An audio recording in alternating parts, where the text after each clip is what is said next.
Namo tassa bhagavato arahato samma sambuddhassa.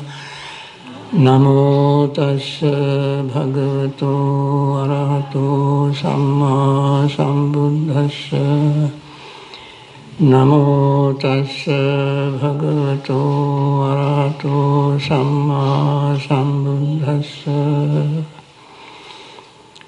Idam pure chittamacara carikam ye niccakam yatta kamam yatha sukam tadajjaham niggahisami yoniso hatti pabhinnam viyam kusaggau. Good afternoon, everybody. Today I am going to focus on Vipassana meditation. As you have seen in our announcement, that this is Samatha Vipassana retreat. Yesterday you heard Samanera Jayanta talking on Samatha meditation, tranquility meditation. Today I want to talk on the other part, that is Vipassana meditation. This is very popular words. I think most of you or all of you have heard the word and know to some extent what it is. What is Vipassana meditation? Vipassana is a Pali word.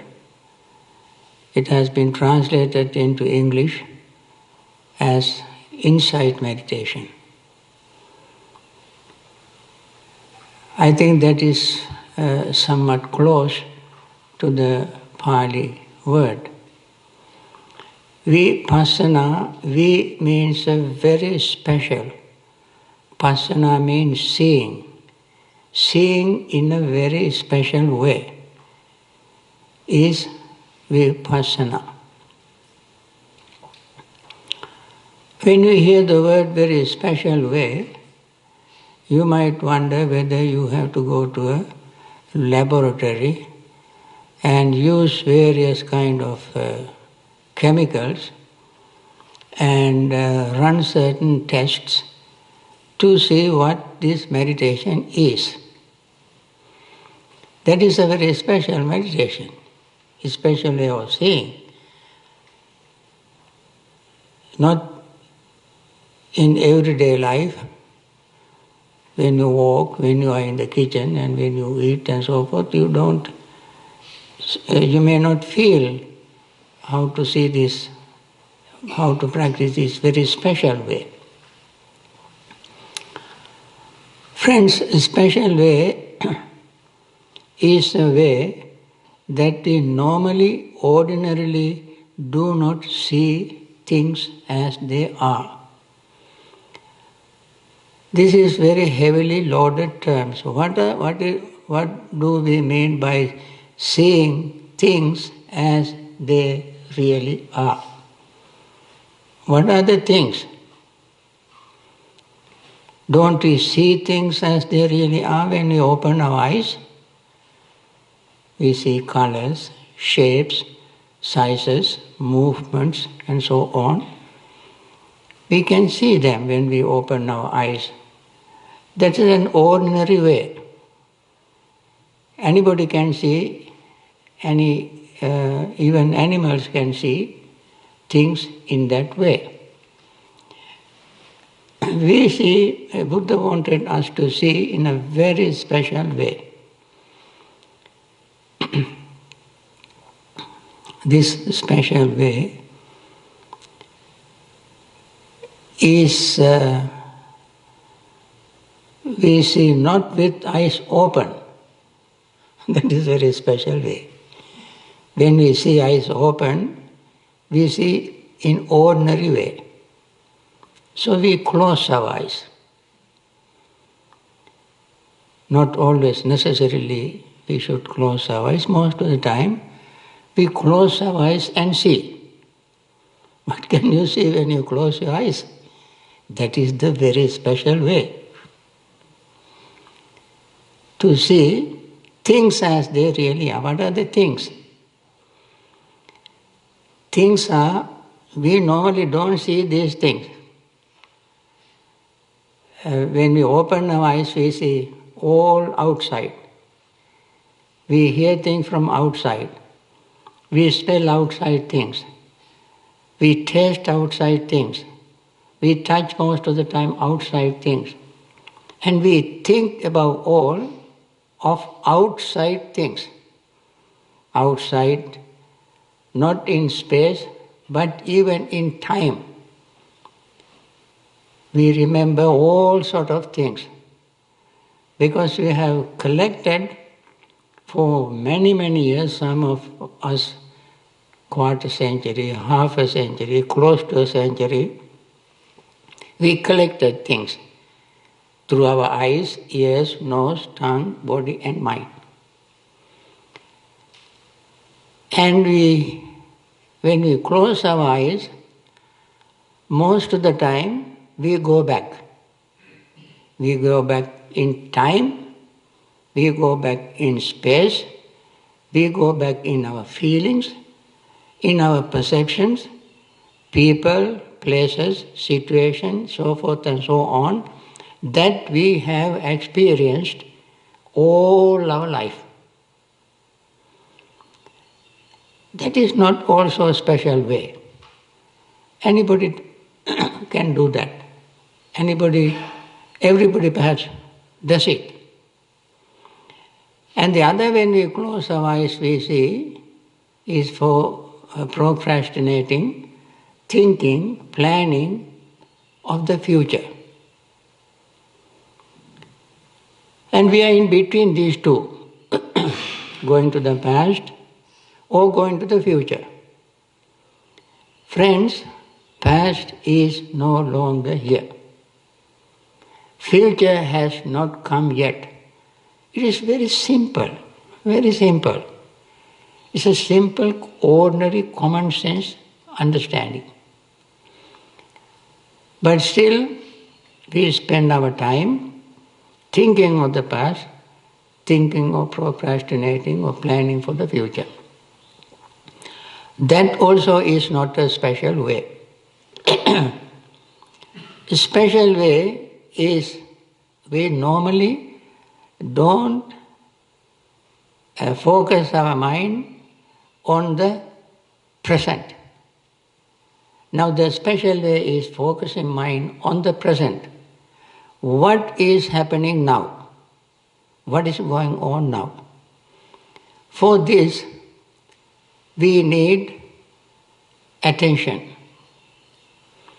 Attention also has quality. Poor attention or rich attention, or poor quality attention or high quality attention. Poor quality attention also any ordinary person, even very ordinary animals can pay poor or low quality attention.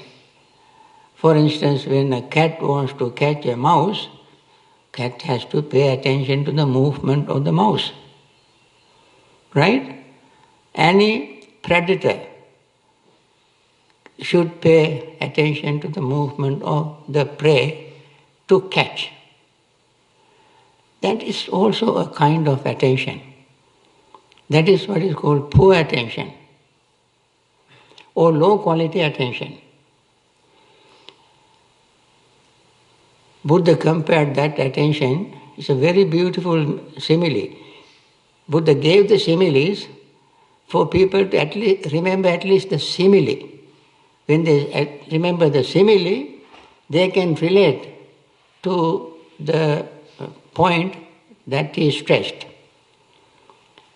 The simile is that when you throw a stick or rock or frisbee to a dog, what does the dog do? Dog runs after it, either bites or brings it back to you. When you throw the same stick or frisbee or rock to a lion will not go after the rock or stick. Lion will go after you. Lion wants to find out where it came from. Because lion wants to know the root. Dogs, you can never train dog to behave like a lion. No matter how long you sleep with the dog, keep the dog in your bed and do everything to a dog. As soon as you let the dog go free, where does he go? To a dirty place. Any dog goes to a dirty place. When you release a lion, he will never go to eat grass. He goes to eat live prey. Big animals, like an elephant. That is the nature of lion.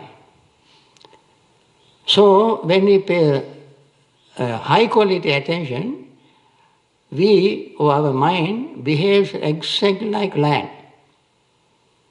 Not going to eat animals. Lion goes to the root. Similarly, high quality attention is the attention going to the root to find out the roots. That means when we come to the present moment, we experience various things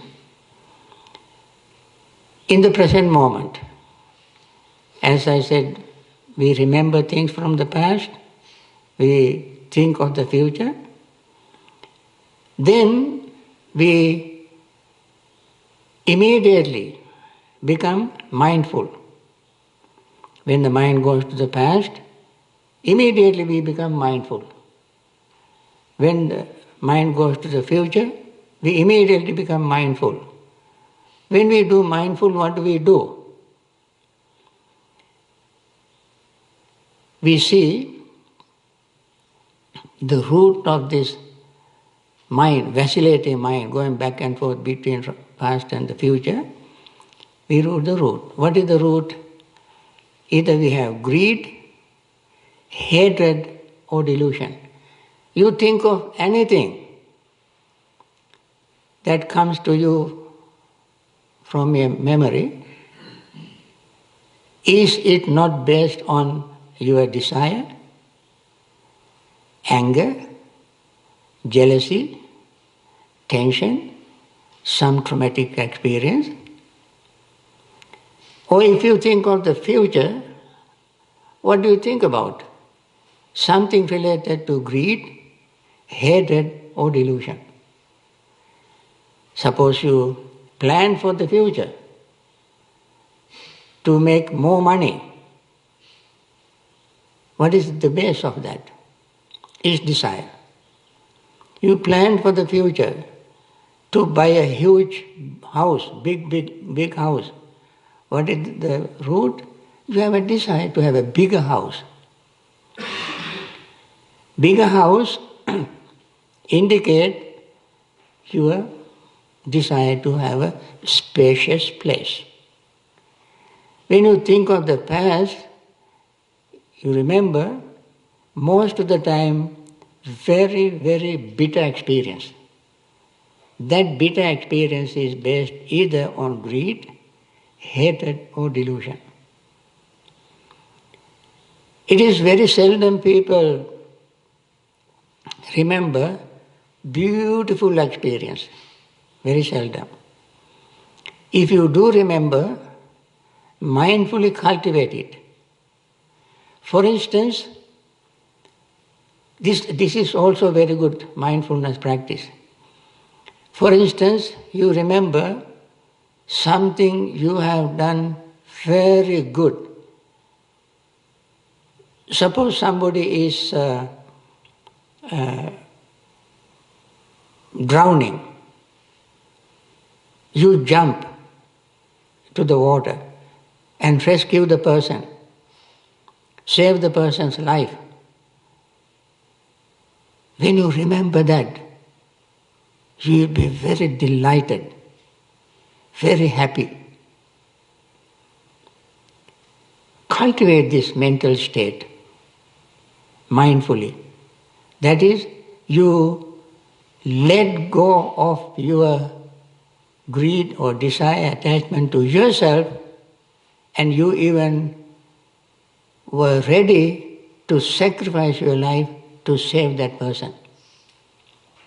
You don't know what sort of risk you will take, because the person who is drowning can grab you and go down with you. You have to take that risk. Suppose you are a firefighter. You go and rescue somebody in a big fire. You remember that. You risk your life. You are not going there just to sacrifice your life, but you go to save that person's life. And later on, when you think of it, you will see what a risk you have taken to rescue that life. So, this kind of good memory, we have to repeat. We have to repeat. Meaning that we were ready to let go. This is, in a very profound way, we can think this is a way of letting go. What do you let go? You let go of the attachment to your life. I remember in 1981, there was a plane crash in Washington. It was a very heavy winter day. Plane was, when it was taking off, it crashed to the 14th Street Bridge, and many people fell into the water. Helicopter came and they put a rope to a person. Then he saw another woman was struggling. She could not swim. So he gave that rope to her. Helicopter lifted her and rescued her, then came back and put the rope again. The second time also rope went to this man. So he gave it to another woman who was struggling to escape and rescued her. Third time when the helicopter came, this man was drowned. Now, this is how some people sacrifice their own lives to save others' lives. If you remember incident like this, that man may not remember, he is already gone, but if you remember that incident, that is the kind of memory we have to sustain, maintain. So there are certain memories we have to maintain and certain memories we have to forget. And that is why mindful attention is very important. When we pay mindful attention, we can see how we do things with greed, and when we suffer. And we suffer. Anytime we do something with greed, the consequence is our own personal suffering and also causing suffering to others. This is invariable truth. If we do something with hatred, inevitable result is our own pain and suffering. If we do something with greed, with delusion, inevitable result is our own confusion and suffering. So we mindfully, when mind wanders here and there, immediately become mindful and try to go to the root of your experience. What are the roots? There are only 6 roots. Greed, hatred and delusion are negative roots. Non-greed, non-hatred, non-delusion are positive roots. When you try to focus your mind in the present moment, as you remember so many things, and try to sort out those things and see how certain things rooted in greed caused you suffering in the past. How certain things rooted in greed is causing suffering now. And also remember how hatred, or if you have done something with hatred, or said something with hatred, and thought of hateful thoughts in the past, even now in meditation, if you remember them, if you have certain experience, and look at the experience, and very honestly, sincerely, then you will see that experience, if it is very unpleasant, painful, the root is either greed, hatred or desire. If you remember something very pleasant, peaceful, and see the root of that pleasant, peaceful experience is non-greed, letting go, what we call sometimes generosity. So, when the mind wanders here and there, be mindful very quickly and bring it to the present moment and look at your own mind. If the mind is wandering about other people, don't worry about it. Just forget it and return to the breath. Return to your mind and keep returning to your breath and focus your mind on the breath. And then you will see this wandering mind will stay wandering if you allow greed or hatred or delusion to arise. It keeps wandering in that area and your meditation will be very painful. You will never have a good, pleasant, meaningful, peaceful meditation session. If the mind goes to something that you have done very meaningful, peaceful, to make yourself happy, to others happy, and then this moment on your cushion you experience very peaceful meditation. So in order to make your meditation peaceful, try to see the roots and cultivate wholesome roots and don't cultivate unwholesome roots. So this is a very special way of looking at things. Here things means our body, our feelings, our perceptions, our thoughts and consciousness.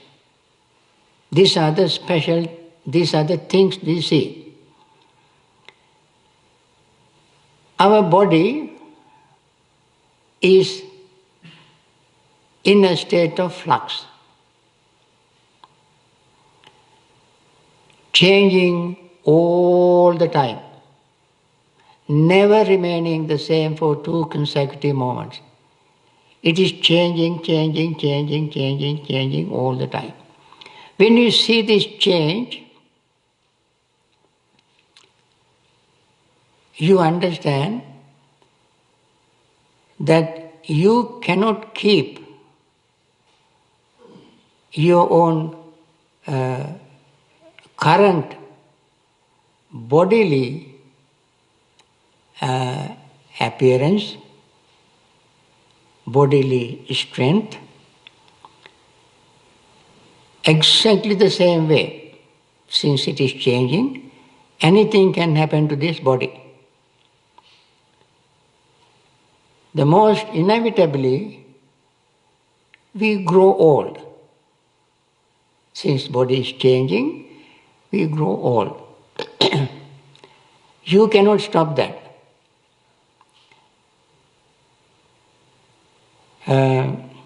A Buddha said, in explaining, giving example of suffering, he said somebody, or all living beings who are subject to old age, decay, sickness. We all are subject to these things. We are subject to getting old, subject to sickness, subject to becoming weak and so forth. Being subject to old age, decay, if one were to think, may I never grow old. May I never grow old.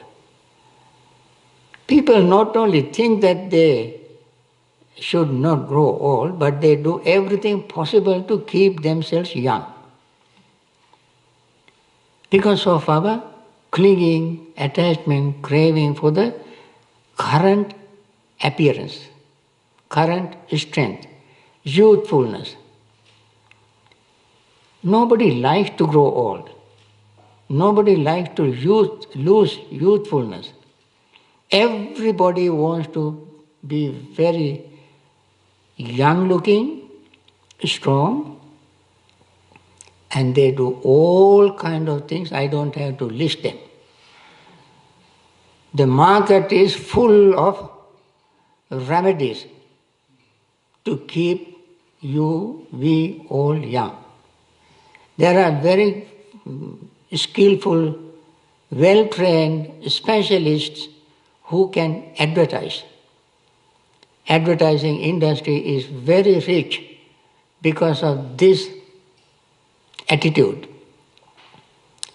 And we keep struggling and spending money, time, energy and so forth and so on, thinking that what they have advertised is true, that we can remain young. Eventually one day we will see grey hair, wrinkled skins, weak body, poor hearing, poor eyesight, poor appetite, poor appearance. We see that happens. In spite of all these things that we use to keep ourselves young, we grow old. And this is very unpleasant. And this is what is called suffering. Not to get what one wants is suffering. What we want to be youth. We want to be young, have youthfulness. And that's what we don't get. Not to get what one wants is suffering. And we wish very hard to keep ourselves in current stage. And here is the friction, tension between the thought of remaining young and what is really happening. This we must see exactly as it is. This is called very special way of seeing. Very special way of seeing. That means we are getting old, we are changing, inside we are changing all the time. And after some years, this inner change will express on our skin, on our outer appearance. When we meditate, practicing mindfulness, friends, this change, this is not just mere theory, this is a reality, the truth we experience. We experience these changes. We experience these changes. Our feelings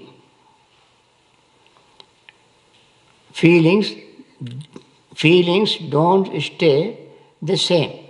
Our feelings are changing. Our feelings are changing every fraction of a second, always they are changing. Our perception is changing. Our awareness is changing. Our consciousness is changing. Thoughts that arise in our mind are changing. So what we see when we pay mindful attention to see things in a special way, we see these things happening to us. Normally,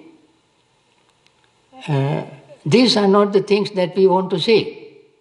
These are the things that we want to shun, close, forget, and turn our blind eye to these things. But they appear sooner or later. It appears sooner if we mishandle our experiences. That means we worry about it, we don't take care of ourselves, we think negatively, we get upset all the time, we get angry all the time, and we messed up our life. Then this occurrence will take place very quickly. We begin to see the aging manifest in us very quickly. So, when we are mindful, knowing this, we know that we cannot stop it, we cannot go against it. This is the intrinsic nature, the truth that we are born with, and therefore, instead of trying to stop it, we accept it. We accept it. And we go along with it. And then our awareness of impermanence becomes very clear and strong. Then handling our life would become very easy.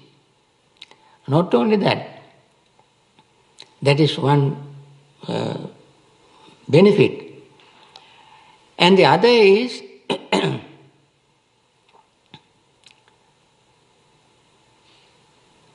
when we see these changes, impermanence, as I mentioned several times, everything in our life is permanently impermanent. Remember this phrase, this sentence. Everything in us except everything else in the world, whole universe, but we are referring to ourselves. When we practice meditation, we are becoming mindful not only of the outside things, but we are mindful of what is happening to us. This is our material that we have, our body, feeling and so forth. These are the things Buddha called things. These are the things as we want to see as they are. In order to see us as we are, in other words, we have to pay attention. When we pay attention, we are changing all the time. When we change all the time, when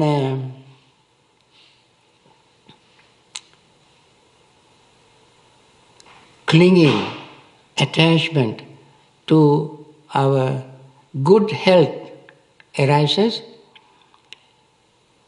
we don't become obsessed with good health.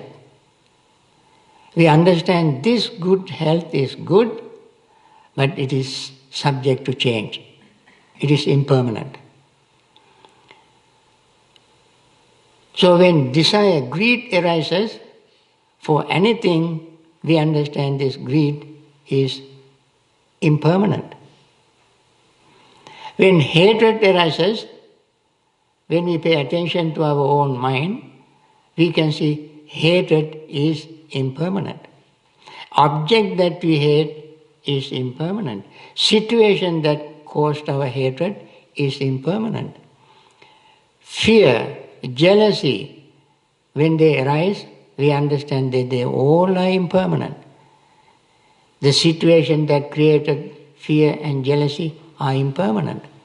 So when we see impermanence exactly as it is, then very easily we can let go of those all negative things that arise. Even our clinging to positive things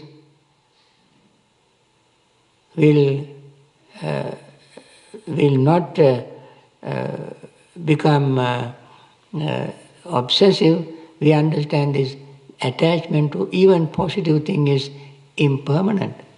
So when we see impermanence, what happens? Our mind comes to balanced state or equanimous state, or rather neutral state. We don't try to cling to any particular thing in our body. Feeling, perception, thought and consciousness, we don't cling to any of them. We accept them as they change. We accept them as they change. Then our mind becomes equanimous without going to any extremes. And our greed will not obsess our mind, and greed also we will not nourish, because it is impermanent. Greedy object is impermanent, greedy mental state is impermanent, and therefore we let go of greed. Similarly, hatred, since it is impermanent, we let go of hatred. Delusion is impermanent, we try not to dwell in delusion and let it go, because it is impermanent. Then in that place, we cultivate insight into this reality. This builds up as a habit, And this habit keeps us in balance. So, come back to the present moment. When you pay attention to the present moment, what is you find in the present moment? You find your breath, you find your feelings, you find your perceptions, you find your consciousness, you find your attention. They all are changing. None of them stays the same. No feeling, no perception, and so forth. They all are changing. So we are experiencing changes all the time. Then nothing can stay to bother us in our mind, because we learn to let go when the things are changing. We cannot stop it. We have to accept the change, we accept impermanence, and then move on. So, our clinging to various things, habits, sometimes we have unwholesome habits, we cling to them. When we see these changes, these unwholesome habits are changing, impermanent, we let them go. We don't cultivate them. Sometimes unmindfully, we nourish the unwholesome habits thinking that what can I do because that is my habit. Although it hurts me, it makes my life uncomfortable, miserable, I cannot change it because that is my habit. No, friends, no habit is permanent. We can change it. We can understand that the habit is also subject to change. When we see impermanence, nothing we can find permanent. So, for for Vipassana meditation, paying attention to impermanence is absolutely necessary. And for that we have to use our own body, feeling and so forth. This is our laboratory. This is our laboratory.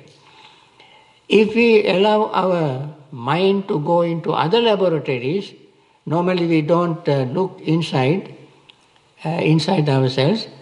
We think of other people, how the people eat, how other people talk, how other people dress, what other people have, and we don't think of ourselves. So, we on the one hand, when we think of other people, we cultivate conceit, a pride, which makes us very, very uncomfortable, painful. For instance, the Pali word for conceit is mana. Mana is a measure that we use. Yardsticks or cups or measuring cup or the scale or whatever, these are the things that we use for measuring. The same word is used for mana, conceit, because we use ourselves as a measure. My appearance is such and such, so and so's appearance is such and such. My height is such and such, so and so's height is such and such. My bank account is such and so's account is such and such. My house is such and so's house is such and such. So, I use myself to measure others. So long as we do this unmindfully, without taking all the variable factors that makes our differences, I use myself to measure others. And therefore, when we do not pay attention to our own mind, use our own laboratory, we use others' laboratory, others' body, others' feelings, others' appearance, others' account and so on. This way, unmindfully, we cultivate or develop and sustain our conceit in addition to greed. And also we unmindfully develop our wrong views. Because so and so said such and such, is it right or wrong? So and so said such and such, is it right or wrong? This is my view, and so forth. We develop our views because of our wrong or unmindful reflection, unmindful attention. So, the Buddha's advice is come back all the time into your mind, see whether these thoughts, these feelings, these speculations and theories and so forth, you built because of your pride, conceit, or your own view, or your greed. Because of the greed we can develop various type of views. Because of our hatred we can develop certain kind of views. Because of our ignorance we can develop certain kinds of views. So even for greed, hatred and delusion, even views, there are these this unmindful reflection can multiply them, cultivate them, increase them. And therefore, this is how we get carried away with all kind of thoughts, ideas and views. So Buddha gave very beautiful simile to illustrate this. It is the simile of quail and hawk. Quail and hawk. Quail is a very tiny little bird. One day this quail was sitting on a clot of mud. A hawk came. Hawk is a big bird. He came and grabbed the quail. Then quail began to cry. And he said, "What to do? Today is my unlucky day. Had I been in my own ancestral domain, this hawk is not match in a fight. I can defeat him very easily." The hawk thought, this little fellow being in my mouth is boasting. So he asked, "Where is your ancestral home?" He said, he showed the newly ploughed rice field with big clod of mud. He said, "That is my domain." Okay. I release you, I take you there. I leave you there. But remember, tomorrow I will come and get you. Hawk flew away. And next day, this quail came and sat on the clot of mud, basking in the sun, enjoying. Then hawk came. And he saw hawk coming. Then immediately he went under the clot of mud. The hawk saw the quail from distance. When he approached, he couldn't find the quail. The hawk was so upset, he beat his breast and flew away. So the Buddha said, if we stay in our own domain, if the meditator stays in his or her own domain, Mara will not get him. Mara will not catch him. What is this Mara? Mara is all our defilements. Figuratively speaking, all defilements put together and called Mara. Because when the mind starts wandering, mind starts thinking of other people, thinking of the universe, the world, politics, countries, and so on, governments and so forth and so on, so that mind is cluttered with defilements. Therefore, Buddha said, come back to your own domain. Come back to your own domain. What is your domain? Your body, your feeling, your perceptions, thoughts and consciousness. These are the things that we have to work with. And these are the things that we see exactly as they are. We see the body as it is. We see the feelings as they are. We see the perception as it is, we see thoughts as they are, we see consciousness as it is. As it is means the body is changing all the time, feelings are changing all the time, perception changing, thoughts are changing, consciousness changing. In this changing form, feeling and so forth, there is nothing permanently, eternally lodged. Nothing permanently, eternally established. They all are changing. When we see this change, it is very easy to go along with the changing of the body, changing of feelings, perception, thought and consciousness. We remain calm, relaxed, peaceful. Friends, this is a wonderful way of reducing your stress, removing your stress by accepting what we are, accepting we, expecting us as we are, accepting our body as it is, feeling and so forth as they are. This is what is called seeing things as they really are. Seeing things means these aggregates, body, feeling and so forth, which are made up of elements.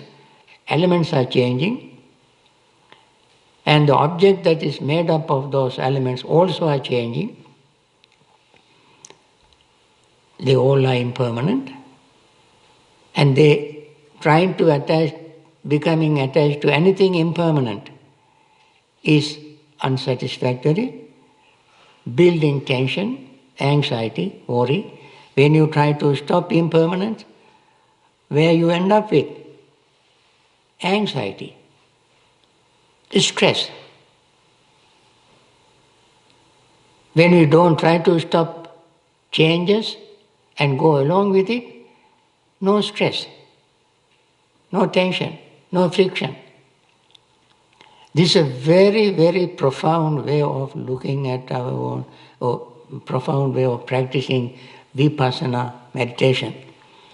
And therefore, in other words, in Vipassana meditation, what we do, we see impermanence, and trying to become attached to impermanence, we build up anxiety, tension, that's called suffering. And this is because of our ignorance. We don't know how to handle our life. We are ignorant, and we build up our confusion, delusion, and seeing these three very clearly and getting rid of our attachment to impermanent things, we can reduce our tension, anxiety, and we develop our insight, wisdom. When we do this, when we see impermanence exactly as they are, we become calm, relaxed, peaceful, and gain concentration. With this concentration, we can look back again into our body, feeling, perceptions and so forth, to go into the very deep understanding of their continuous change, impermanence, not having any permanent entity called self. Then we will not develop greed, hatred and delusion with regard to anything. And this is the summary, in short, of Vipassana meditation. Vipassana meditation is a big subject. I think you have read the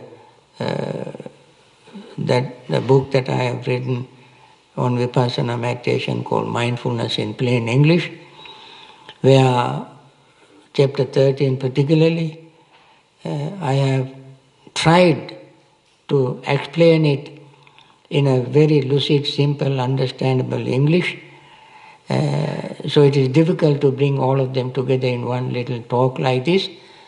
And I hope you will continue your practice, then you will. It is your practice, friends.